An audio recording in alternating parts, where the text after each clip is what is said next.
ये emotional story of husband and wife दर्शाती है कि कैसे एक पत्नी अपने पति को अपनी अहमियत समझाती है। कहानी अच्छी लगे तो लाइक अनसब्सक्राइब करना।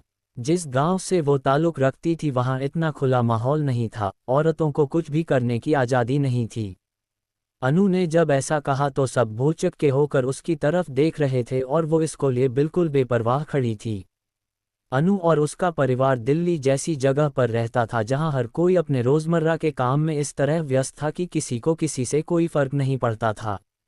अनु जब गांव से शहर आकर बसी थी तो उसे वहां का कल्चर बहुत अजीब लगता था, जिसमें ढलने के लिए उसे बहुत टाइम लग गया। उसने औरतों को कभी इस तरीके से खुल्लम खुल्ला अपने विचारों को व्यक्त करते हुए नहीं देखा था, पर उसे ये सब अच्छा लगा।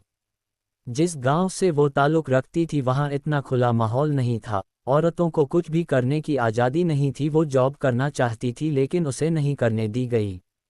सुमित, अनु के पति का जब ट्रांसफ़र दिल्ली हुआ तो अनु भी उनके साथ आ गई और पास के स्कूल में ही जॉब करने के लिए सुमित को भी मना लिया। सुमित अनु को बहुत प्यार करता था लेकिन गांव का होने की वजह से कहीं ना कहीं उसकी सोच खुली हुई नहीं थी। अनु खुश थी क्योंकि वो जब जॉब के लिए जाती तो कई अलग अलग लोगों से मिलती, बात करती और खुश रहती थी। अनु का एक बेटा था और वो दूसरे स्कूल में जाता था। अनु दोपहर को उसके अपने साथ लेती हुई घर आती थी और सारा काम करती, फिर शाम को सुमित भी ऑफिस से आ जाता। फिर तीनों मिलकर डिनर के बाद पास वाले पार्क में जाया करते थे। उन दोनों की सैर हो जाती और प्रथम, उनका बेटा, वहां खेल लिया करता था।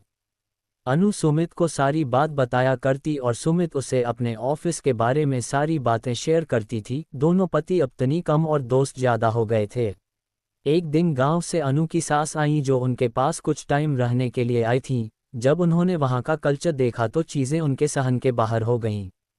2-3 दिन तो उन्होंने खुद पर बहुत नियंत्रण रखा लेकिन तीसरे दिन ही उनसे खुद पर काबू ना रखा गया और सुमित से बात करने की सोची। उन्होंने सुमित से कहा कि तू अच्छी खासी नौकरी कर रहा है, तुझे क्या ज़रूरत है अपनी पत्नी से काम करवाने की, और वैसे भी मैं घर पर पड़ी बोर हो जाती हूँ तो तू उसकी नौकरी छुड़वा दे। सुमित को कुछ समझ नहीं आया तो वो सोचता हूँ बोलकर ऑफिस चला गया। अनु ने ये सारी बातें सुन ली थी तो उस दिन से उसने माजी की हरकतों पर नज़र रखनी शुरू कर दी थी। एक दिन उसको स्कूल में देर हो रही थी तो उसने सुनीता, उसकी सहेली, को बोला कि प्रथम को स्कूल से लेकर घर छोड़ देना, वहाँ माजी होंगी। सुनीता ने जब प्रथम को घर छोड़ा तो उसके 1 घंटे बाद जब अनु वापस आई तो उसने सुना माजी प्रथम को कह रही थी कि तू अपनी मम्मी को बोल वो अपनी जॉब छोड़ दे, तो तू जब आया करेगा तो तुझे मम्मी घर पर ही मिलेगी और खाना भी एकदम गरम मिलेगा। माजी की बात सुनकर अनु को बहुत गुस्सा आया लेकिन उसने बच्चे के सामने बोलना ठीक नहीं समझा। अगले दिन रात को जब खाना खाकर सुमित और अनु सैर के लिए जाने लगे तो मांजी ने पेट में दर्द को लेकर सारा घर सर पर उठा लिया और उनका जाना कैंसिल हो गया। 2-3 दिन तक रोज़ ऐसा होता रहा तो उनकी सैर पर जाने की आदत छूट गई।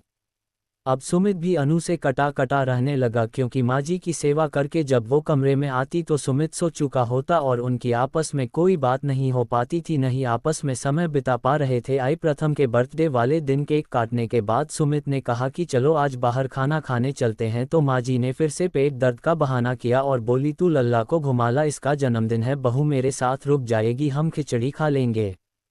अनु मुड़ी और बोली सुमित ऐसा करो तो माजी के पास रुक जाओ और माजी के साथ ही खाना खाओ, उन्हें अच्छा लगेगा, मैं प्रथम को बाहर घुमा लाती हूँ, सही है न, दोनों माँ बेटे एंजॉय करते हैं। अनु की बात सुनकर सब भौचक के रह गए और अनु की तरफ देखने लगे पर वो बेफिक्र खड़ी थी। अनु ने सुमित को कहा कि अब बस और नहीं, और रोज़ रोज़ माजी के होने वाले पेट दर्द की वजह प्रथम को मां की जॉब छुड़वाने वाली बात पर बहकाना और सारा काला चिट्ठा सुमित के आगे खोलकर रख दिया। सुमित मां के बर्ताव से हैरान था। उसने मां से पूछा कि ये सब सच है तो मां बोली, क्या ज़रूरत है इसको नौकरी करने की, तू अच्छा खासा कम तो रहा है न, तेरे से घर के काम में मदद लेती है, अगर घर रहेगी तो खुद काम करेगी ना। सुमित ने जवाब दिया कि बस करो मां, ये मेरी मर्जी से नौकरी करती है और इसकी तनख्वाह से हमारे घर में मदद होती है, तो अगर मैं इसकी मदद करूं तो उसमें क्या हर्ज है।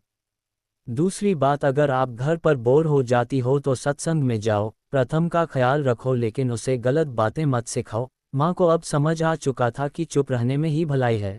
अनु सुमित को चुपचाप देख रही थी और मन ही मन उसका धन्यवाद कर रही थी। कैसी लगी आपको emotional story of husband and wife? Comments में बताना और आइज न्यूज़ स्टोरी के लिए चैनल सब्सक्राइब जरूर करें।